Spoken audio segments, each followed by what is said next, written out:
Captain Jake Morrison sat in his command chair and watched the stars through the main window of the spaceship Harmony. The ship was flying through space far from Earth. This was the first time humans had traveled so far from home. Jake felt proud, but also worried. Space was big and empty, and they were very small. The ship had been flying for 6 months now. Jake's team was good.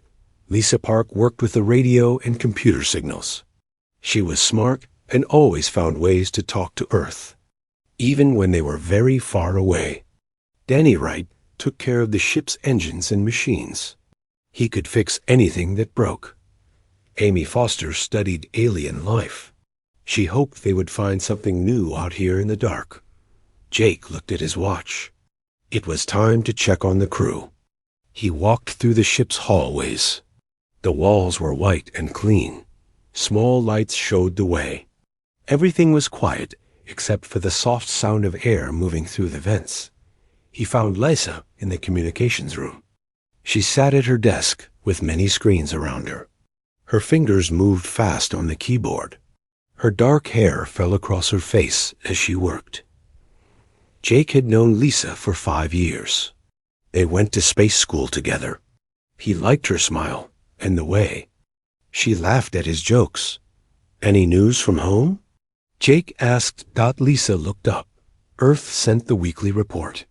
Everything is good there. My sister got married last week. She smiled, but Jake could see she was sad. Being so far from family was hard. That's nice. I'm sorry we missed it. It's okay. This mission is important. Lisa turned back to her screens. Jake, I'm getting something. Strange. What kind of strange? Lisa's fingers moved on the controls. A soft sound came from the speakers. It was not like anything Jake had ever heard. The sound was like music, but also like talking. It was beautiful and sad at the same time. Where is it coming from?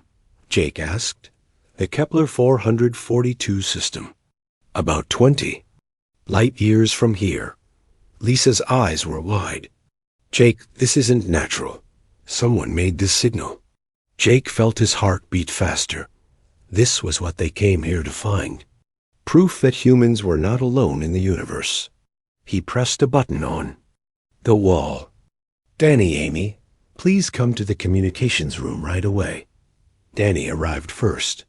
His work clothes were dirty from fixing a water pipe. He was a big man with strong hands and a kind face. Amy came next. She was small and quick. Her red hair was always messy because she forgot to brush it when she was thinking about science. Listen to this, Lisa said. She played the signal again. Danny scratched his head. That's weird. Sounds like music. Amy moved closer to the speakers. Her eyes closed as she listened. It's not just music. There's a pattern. Like a language, but made of sounds instead of words. How far away is it? Jake asked. About 3 weeks. If we change course now, Lisa said. But Jake, there's more. The signal is getting stronger. Like it knows we're listening. The 4 friends looked at each other. They were millions of miles from Earth. No one could help them if they got in. Trouble. But this was why they came to space. To find new things. To learn about the universe. We have to go, Amy said. This could be the most important discovery in human history. Danny nodded. The ship can handle it. We have enough food and fuel. Jake looked at Lisa. What do you think? The signal is beautiful, she said. I can't stop listening to it. It makes me think of ... She stopped talking and looked away. Think of what? My grandmother. She died when I was little. She used to sing to me before bed. This sounds like her voice somehow. Jake put his hand on Lisa's shoulder. Music affects people in different ways. But we need to be careful. We don't know who made this signal or why. For the next hour, they listened to the signal and studied it. Amy found math patterns in the music. Danny checked that the ship could make the trip safely. Lisa worked to understand more about where it came from. The signal never stopped. It played the same beautiful, sad song over and over. But each time it was a little different. Like someone was changing it slowly. "I think it's trying to tell us something," Lisa said. "The changes aren't random. They follow rules." Jake made his decision. Set course for Kepler 442, but everyone stay alert. We're going into unknown space. Danny went to change the ship's direction.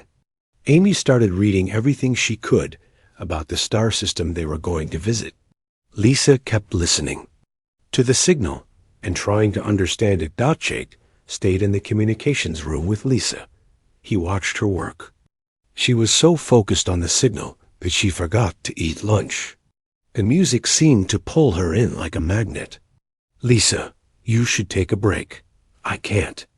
Every time I stop listening, I miss something important." "Jake, this signal is old." "Really old." "It's been playing for thousands of years." "How can you tell?"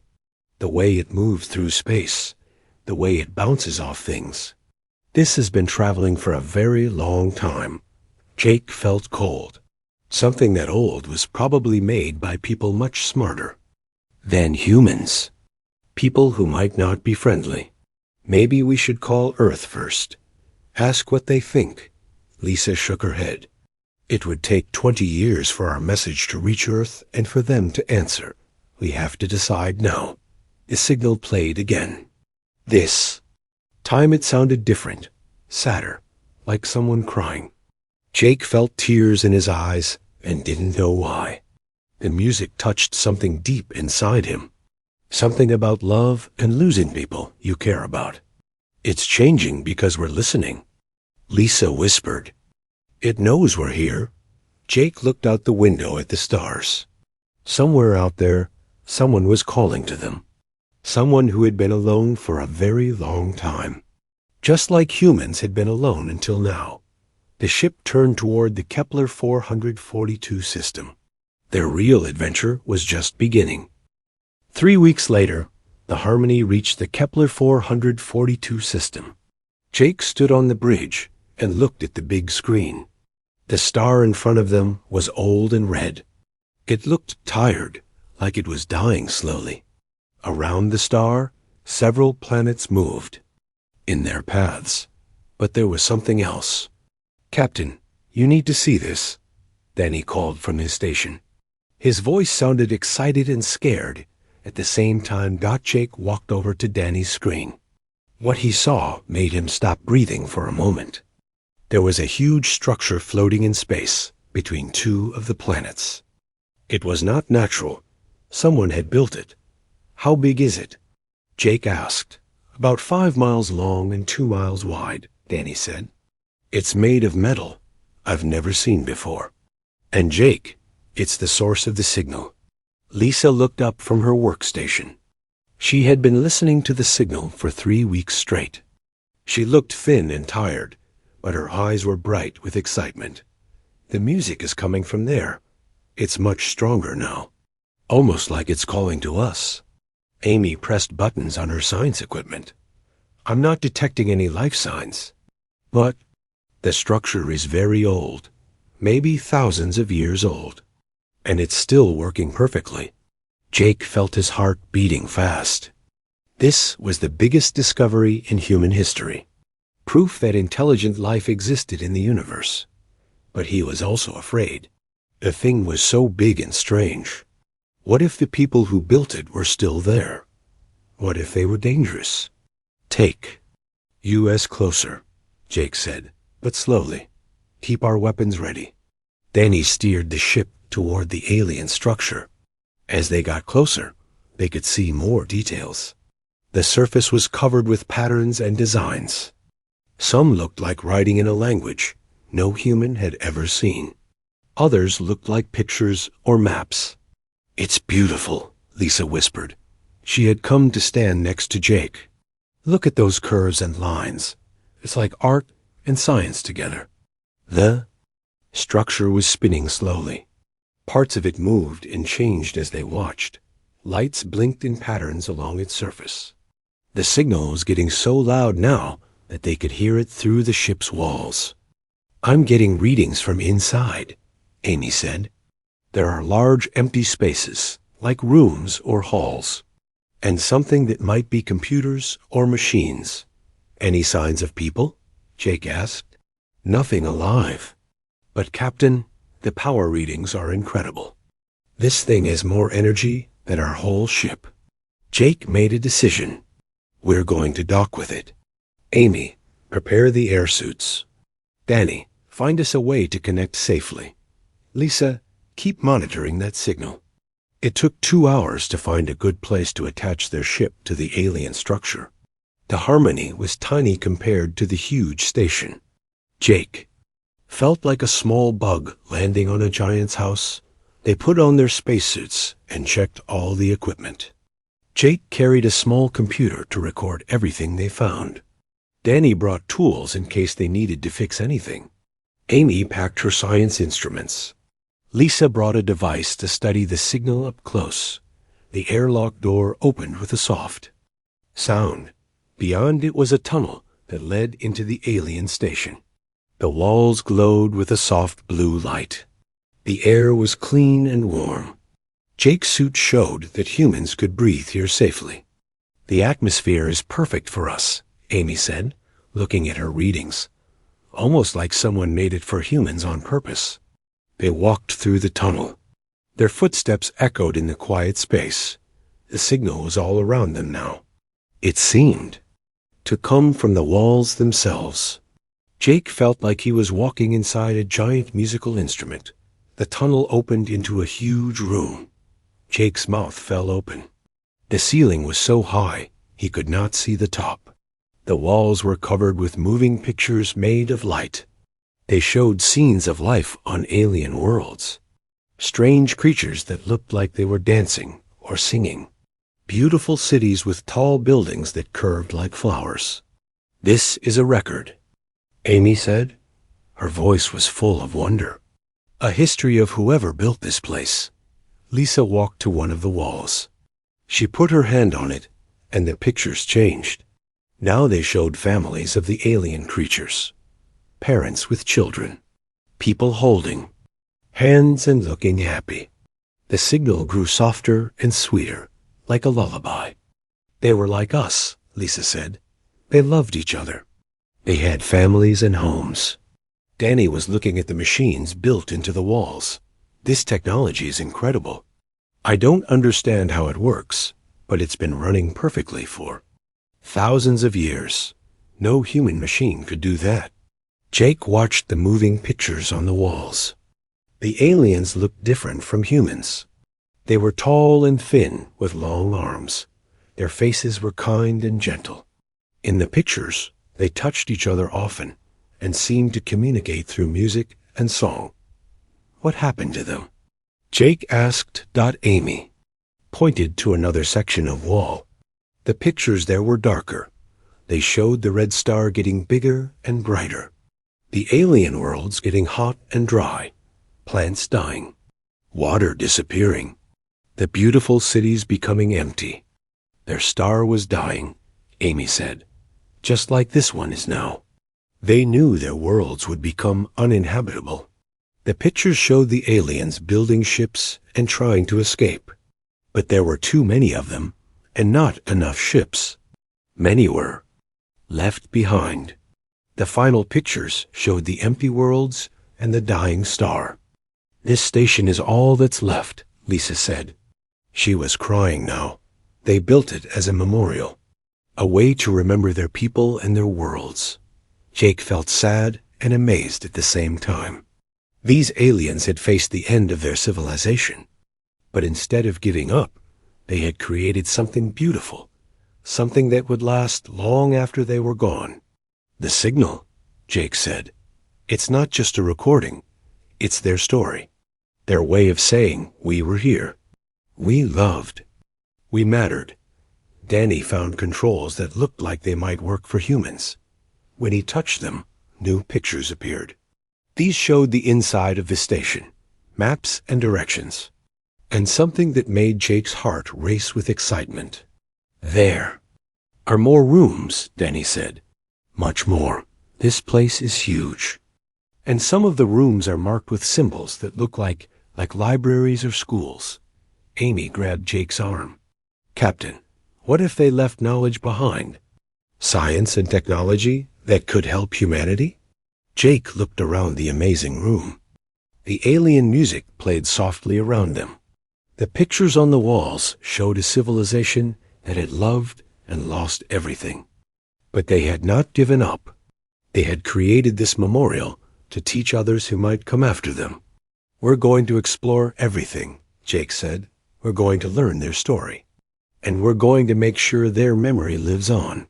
The four humans stood in the alien memorial, surrounded by the music of a dead civilization. They did not know yet that this was only the beginning. Deep in the station, greater wonders and harder choices were waiting for them. The next morning, Jake and his team went deeper into the alien station. They had spent the night on their ship, but none of them slept well. The alien music played in their dreams. Lisa woke up 3 times thinking she heard her grandmother's voice calling her name. Amy led the way with her science equipment. She followed signs on the walls that seemed to point toward the center of the station. The signs were made of the same glowing light as the pictures. When they got close, the signs would pulse brighter, like they were saying, "This way, this way." It's like the station wants us to find something, Danny said. He carried a bag full of tools and recording devices. Everything here seems designed to help visitors. They walked through many rooms and hallways. Each room told part of the story of the alien people. Jake learned that they called themselves the Melodians. Everything they did involved music and sound. They grew food by singing to plants. They built cities by working together in musical harmony. Even their children learned by listening to songs instead of reading books. They were so different from us, Lisa said. She stopped in front of a wall that showed Melodian families, but also the same. Look how they hold their children. Look how they touch each other when they're sad. Jake watched Lisa study the alien families. He could see tears in her eyes. The music in this room was soft and gentle, like a mother singing to her baby. It made him think of his own mother, who had died when he was young. After 2 hours of walking, they found what Amy's equipment had been leading them to. At the center of the station was a huge round room. The walls, floor, and ceiling were all made of the same glowing material. In the middle of the room stood a tall crystal structure that reached from floor to ceiling. What is it? Jake asked. Amy checked her readings. It's some kind of computer, but more advanced than anything humans have ever built. The crystal is storing enormous amounts of information. Danny walked around the crystal structure. It was beautiful, like a giant diamond. That caught light and threw rainbow colors everywhere. How do we turn it on? Lisa approached the crystal and put her hand on its surface. Immediately, the room filled with music. But this was different from the signal they had been hearing. This music had voices in it, hundreds of voices singing. Together in perfect harmony, the crystal began to glow brighter. Pictures appeared in the air around them. Not flat pictures like on the walls, but 3-dimensional images that looked real enough to touch. The images showed the history of the Melodian people, but in much greater detail than before. Jake saw Melodian cities in their prime. Millions of the tall, graceful beings living in harmony with their world. They had no wars, no pollution, number, crime. They spent their time creating beautiful music, art, and science. Their whole civilization was based on cooperation and love. This is incredible, Amy whispered. It's like we're really there, watching their history happen. The images showed how the Melodians discovered that their sun was dying. They had thousands of years to prepare, but they knew that eventually their worlds would become too hot to live on. They tried everything they could think of. They built underground cities. They created machines to cool their planets. They even tried to make their Sun burned slower. Nothing worked. In the end, they had to accept that their civilization would die with their sun. But they didn't give up, Lisa said. She was still touching the crystal, and Jake could see that somehow she was connected to it. They decided to save their knowledge and memories for whoever might come after them. The images changed to show the construction of the station. Thousands of Melodians worked together for hundreds of years to build it. They put all of their history, science, art, and culture into the crystal archive. But they also put something else. They put their consciousness into it, Lisa said. Her voice sounded strange, like she was speaking from far away. Not their bodies, but their minds and memories. They're all still here, in the crystal. Jake felt cold. You mean they're alive in there? Not alive like we understand it, but not completely gone either. They exist as pure thought and memory. And they've been waiting. Waiting for what? Lisa turned to look at Jake. Her eyes were different now. They seemed to see things that weren't there. For someone like us. Someone who could understand love and sacrifice. Someone who could carry their memory forward to the stars. The crystal pulsed with brighter light. New images appeared. These showed technologies that made Jake's head spin. Machines that could create energy for nothing. Ships that could travel faster than light.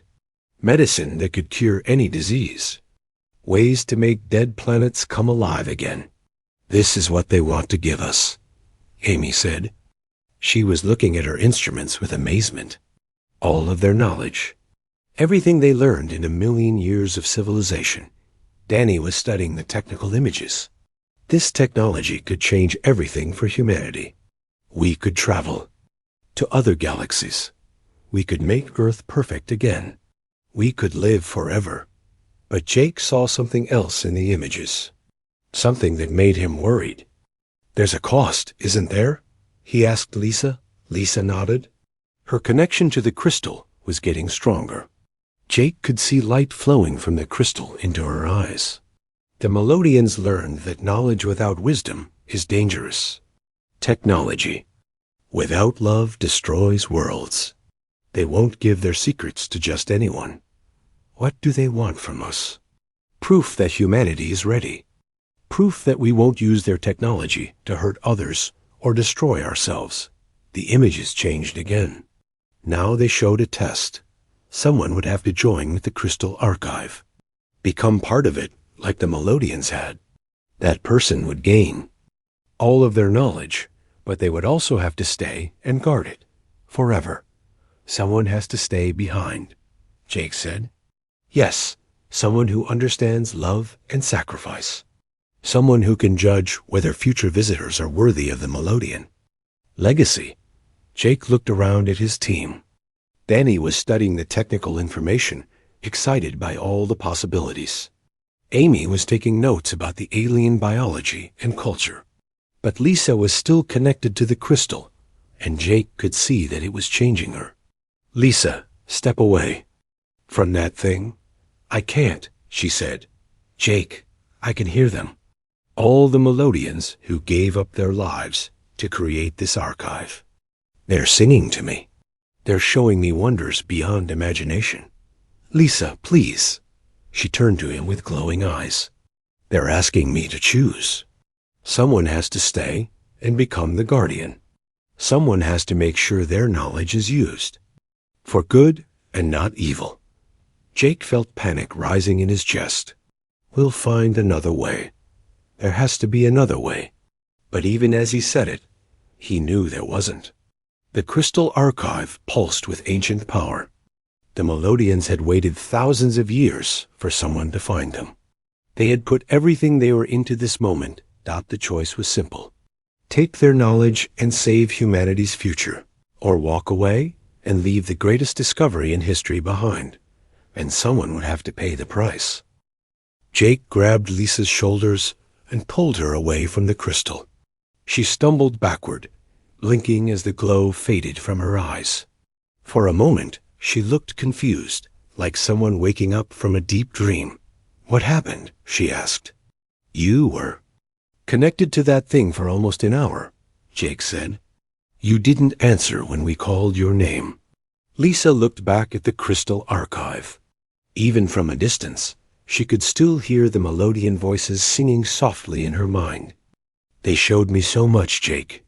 Beautiful worlds, amazing discoveries, ways to make life better for everyone. Amy was checking her readings again. The crystal's energy levels are increasing. Whatever's happening, it's getting stronger. Danny had been studying the technical displays floating in the air around them. His face was pale. Guys, we have a problem. I've been looking at the data about this star system. The sun here is getting ready to explode. What do you mean explode? Jake asked. Not like a bomb, like a supernova. When it happens, everything in this system will be destroyed, including this station. Amy ran to her equipment and started taking readings of the star. After a few minutes, she looked up with fear in her eyes. Danny's right. The star is unstable. Based on these readings, we have maybe 6 days before it goes supernova. Jake felt like the floor had dropped out from under him. 6 days? Maybe less. The explosion will destroy everything for light years around. We need to leave now if we want to get to a safe distance. But Lisa shook her head. We can't leave. Not without the Melodian knowledge. Jake, what they're offering could save not just Earth, but thousands of other worlds. We could prevent wars, cure diseases, make dead planets come alive again. Not if we're all dead, Danny said. Lisa, there's no way to move this crystal archive. It's built into the station. If we want to survive, we have to go. Lisa walked back toward the crystal.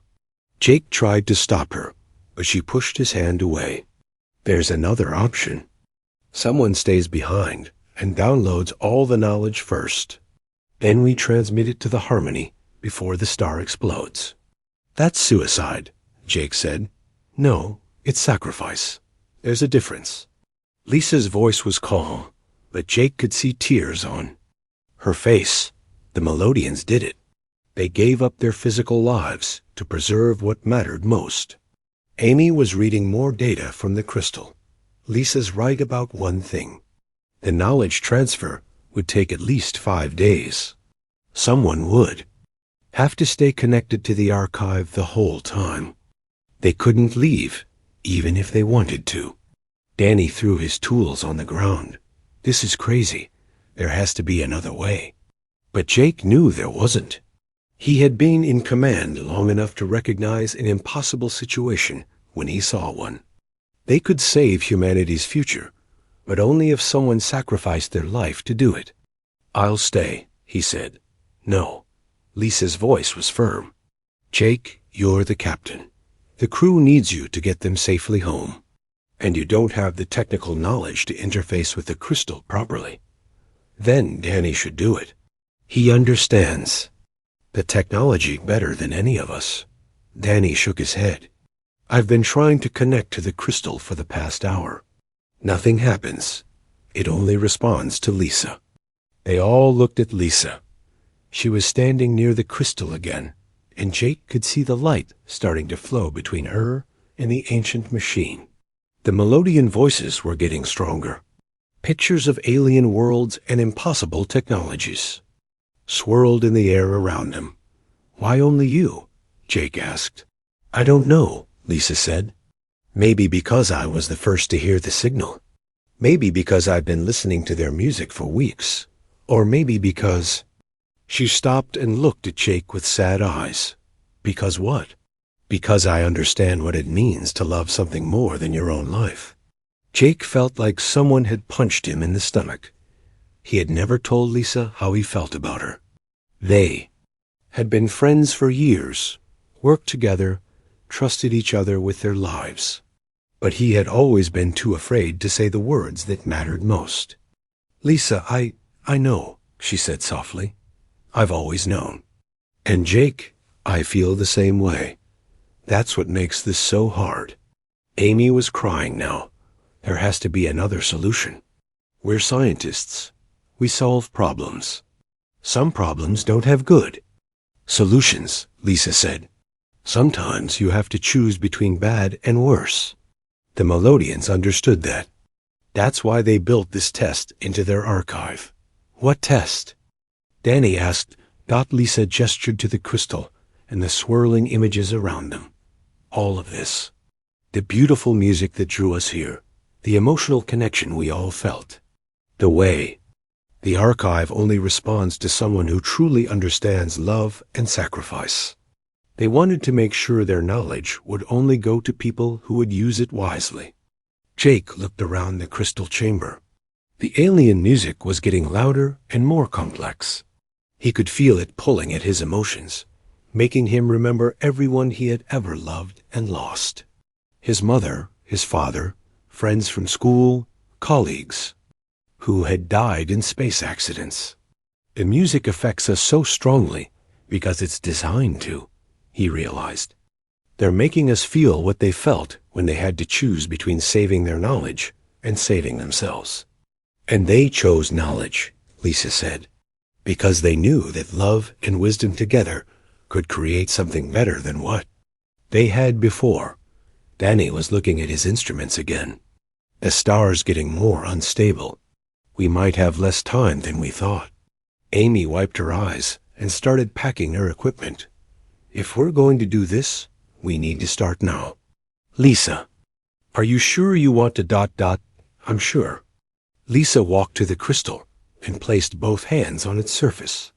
Immediately, the room filled with brilliant light and beautiful music. Jake, take the others back to the ship. I need to begin the connection process. Lisa, wait. Jake ran too. Her side, the crystal's energy was already flowing into her.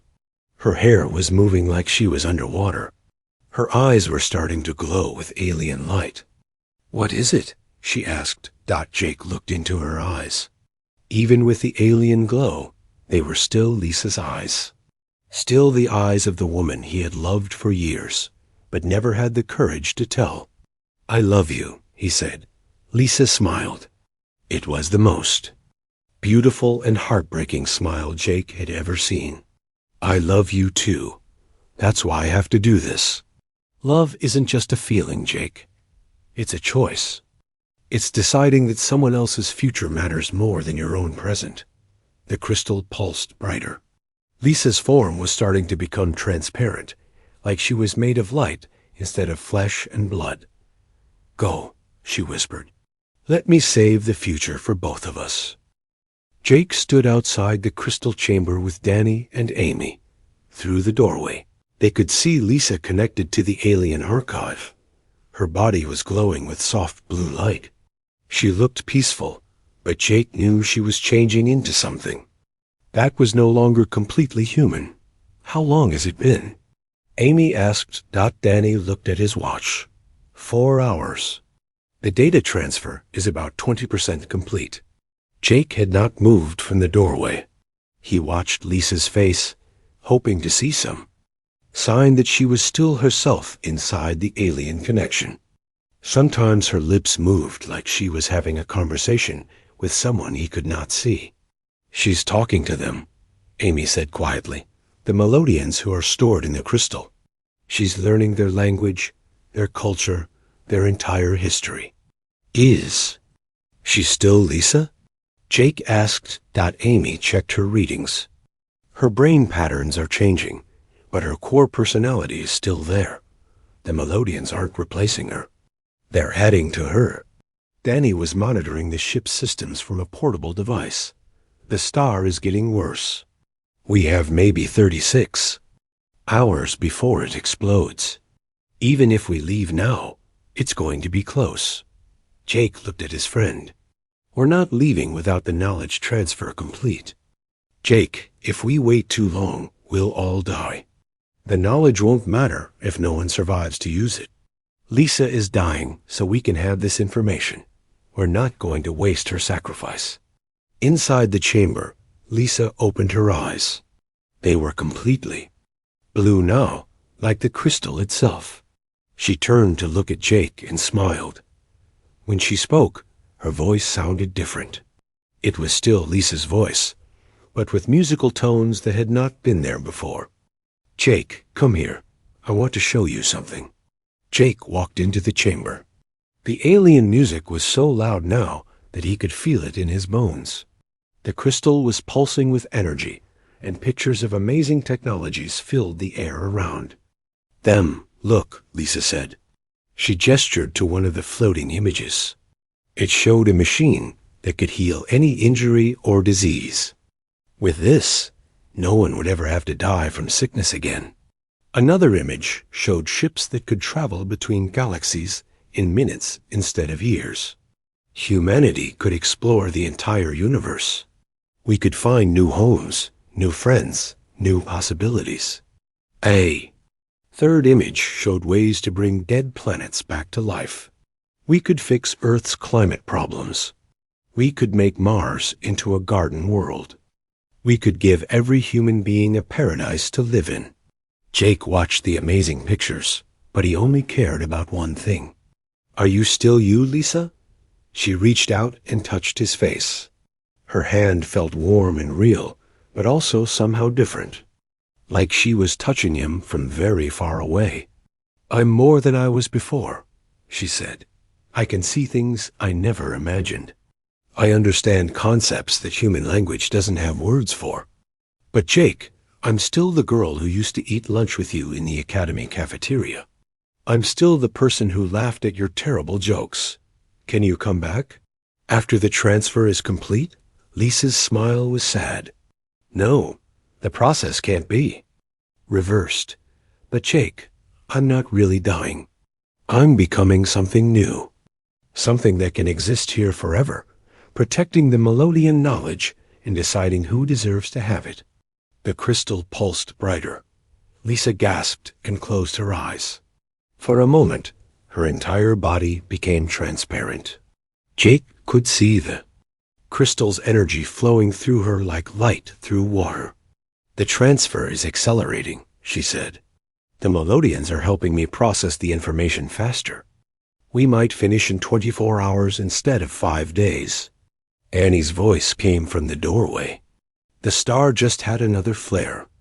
We really need to hurry." Lisa nodded. "Go back to the ship.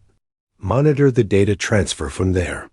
When it's complete, you'll have everything you need to transform human civilization." Jake did not want to leave her. "Let me stay with you." "You can't. The energy levels are getting too high. It's not safe for normal humans to be this close to the crystal." Jake looked around the chamber. The walls were glowing so brightly, it was hard to see. The alien music was becoming something beyond sound, something that touched his mind directly. He could feel his thoughts being pulled toward the crystal, toward the vast archive of alien knowledge. "I understand now," he said. "This is why the Melodians built the test. Knowledge this powerful needs a guardian who understands its true cost." Lisa was becoming more transparent with each passing minute, but her voice was still clear and strong. "Jake, I need you to promise me something. Anything. When you get back to Earth, don't let them use this knowledge for war. Don't let them use it to hurt people or control them. The Melodians were a peaceful people. Their technology should be used to create, not destroy. I promise. And Jake, don't remember me as the person who died here. Remember me as the person who chose to live forever, protecting something beautiful." Jake felt tears on his face. "I'll never forget you. You don't have to forget me. I'll always be here. And someday, when humanity is ready, when you've proven that you can use this knowledge wisely, maybe you can come back and visit." The crystal's energy reached a peak. Lisa's body was now completely made of light. She looked like an angel made of starlight and music. The chamber filled with the most beautiful sound Jake had ever heard. Thousands of Melodian voices welcoming Lisa into their eternal choir. "Go now," Lisa said. Her voice was fading, becoming part of the music itself. "The transfer will be complete in 18 hours. Take the knowledge and use it to make the universe a better place." Jake wanted to stay, to hold her hand as she completed her transformation. But he knew she was right. The energy in the chamber was becoming dangerous. He had to think about Danny and Amy's safety too. "I love you," he said one last time. "I love you too," Lisa replied. "And I always will." Love doesn't end, Jake. It just changes form. Jake walked backward out of the chamber, never taking his eyes off Lisa. She raised her hand in a goodbye wave. Her smile was the last thing he saw before. The crystal's light became too bright to look at directly. Danny and Amy were waiting for him in the hallway. They all walked back to the ship in silence. Behind them, the crystal chamber filled with music that sounded like joy and sorrow and hope all mixed together. Lisa was becoming something new, something that would exist long after the star exploded and the station was destroyed. She was becoming the guardian of humanity's future, the keeper of knowledge that would transform the world. But first, they had to survive the next 18 hours. 18 hours later, Jake sat in the pilot's chair of the Harmony. Danny and Amy were at their stations, monitoring the final stages of the knowledge transfer. Through the ship's windows, they could see the dying star getting brighter and more unstable. "Transfer complete," Amy announced. "All Melodian knowledge has been downloaded to our computers." Jake looked at the data streaming across his screens. Medicine that could cure any disease. Technology that could create unlimited clean energy. Ships that could travel faster than light. Ways to terraform dead worlds and make them into gardens. Everything humanity needed to become a great civilization among the stars. Distance from the star? Jake asked. Danny checked his instruments. "We're at minimum safe distance." "But Jake, the star could go supernova any minute now. We need to go further." Jake hesitated. Once they left, they would never see Lisa again. She would be alone on the station when the star exploded. Even though she had become something more than human, the thought of leaving her behind felt like abandoning her. "Jake," Amy said softly, "the station is transmitting something." Jake turned up the audio system. Lisa's voice filled the ship, but it was different now. It was her voice mixed with the voices of all the Melodians, creating a beautiful harmony that seemed to come from everywhere at once. "Jake, Danny, Amy," she said, "I can see you there in the ship. Don't worry about me. I'm not afraid." "Lisa," Jake said into the microphone, "we have all the knowledge. Come with us." "There has to be a way." "There isn't, and you know it." "But Jake, I'm not dying. I'm becoming part of something eternal. The Melodians showed me what happens when the star explodes. The station will be destroyed, but the consciousness inside the crystal will survive. We become pure energy, pure thought, pure love."